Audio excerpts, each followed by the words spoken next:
time for hesitations and half measures, my friends, is over. Was there peace when 40 CRPF jawans were martyred in Pulwama? Was there peace when our brave soldiers were ambushed in Uri? अगर कोई हमारा धर्म पूछ के मारेगा, तो हम धर्म बताकर मारेंगे. With this undying spirit of patriotism, I rise today not just as a representative, but as the voice of a billion Indians.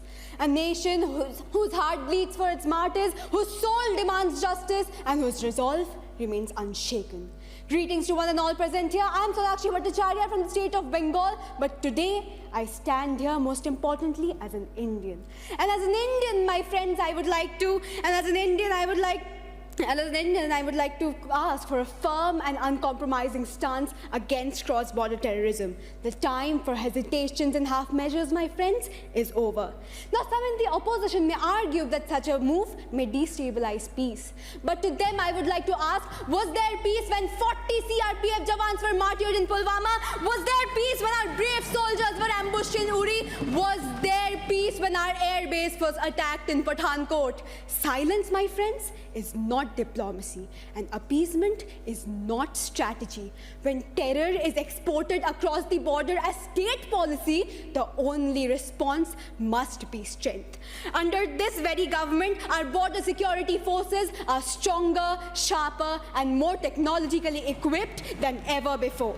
Today, drone surveillance, AI-backed fencing, night vision monitoring, and satellite tracking have significantly reduced infiltration.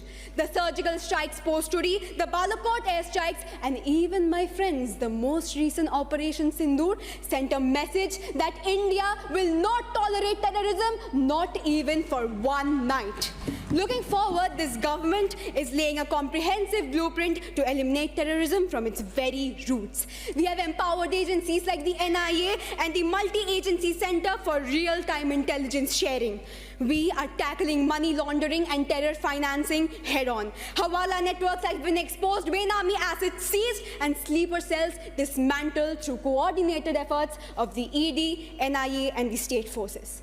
Now, my friends, let us not forget that every single government of India has been facing the dark shadow of terrorism since independence. But the difference today lies in the clarity of intent to move from response to retaliation, from defense to deterrence.